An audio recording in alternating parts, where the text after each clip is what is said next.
हमारे बीच में हमारे असम के यशस्वी मुख्यमंत्री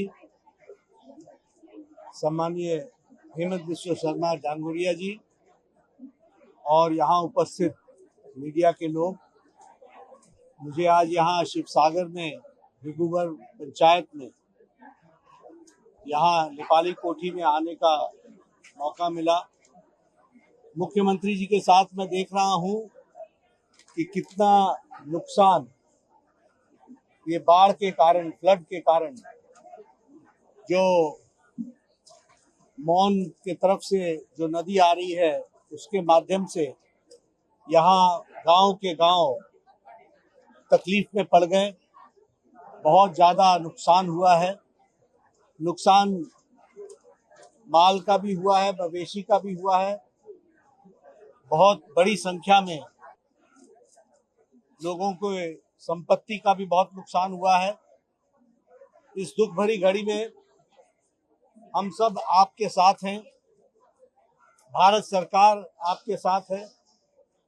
माननीय प्रधानमंत्री श्री नरेंद्र मोदी जी ने मुझे यहाँ जायजा लेने के लिए भेजा है। मैंने यहाँ सारी स्थितियों का हेमंत बिस्वा शर्मा डांगोरिया जी के साथ इसकी चर्चा की है। शाम को बैठ करके आगे किस तरीके से योजना बन रही है उसके बारे में चर्चा करेंगे।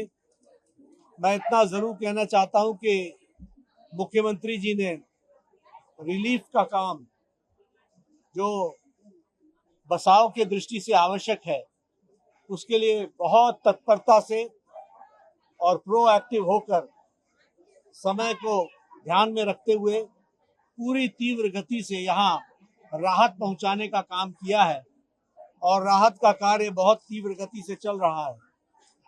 नुकसान इतना हुआ है कि इसमें समय लगेगा, लेकिन मैं आपको प्रधानमंत्री मोदी जी की तरफ से ये विश्वास दिलाना चाहता हूं कि कोई भी कमी भारत सरकार की ओर से नहीं रहेगी।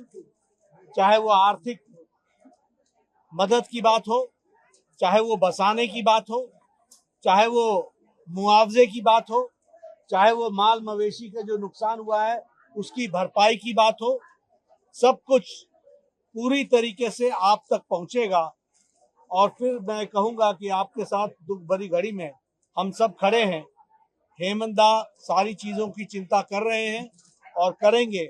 आर्थिक दृष्टि से ये भी प्रदेश सरकार के संसाधन लगा रहे हैं, लेकिन केंद्र की तरफ से भी कोई कमी नहीं रहेगी, इस बात का मैं आपको विश्वास देता हूं। ये जो नुकसान हुआ है ये बहुत ही दुखदाई है और सामान्य मानवीय को बहुत तकलीफ हुई है, लेकिन मैं भारत सरकार की ओर से, प्रधानमंत्री मोदी जी की ओर से आपको और हेमंत दा को विश्वास दिलाना चाहता हूं कि राहत में कोई भी कमी नहीं रहेगी, कोई भी कसर नहीं रहेगी। हर तरीके से राहत पहुंचाने का काम हेमंत बिस्वा शर्मा जी के नेतृत्व में यहाँ चल रहा है। उसमें आर्थिक दृष्टि से जो भी मदद होनी है प्रधानमंत्री मोदी जी की तरफ से वो मदद पूरी की पूरी मिलेगी और वो दी जा रही है और भी आगे दी जाएगी। हमारी सेंट्रल टीम इसका असेसमेंट कर रही है कि नुकसान कितना हुआ है।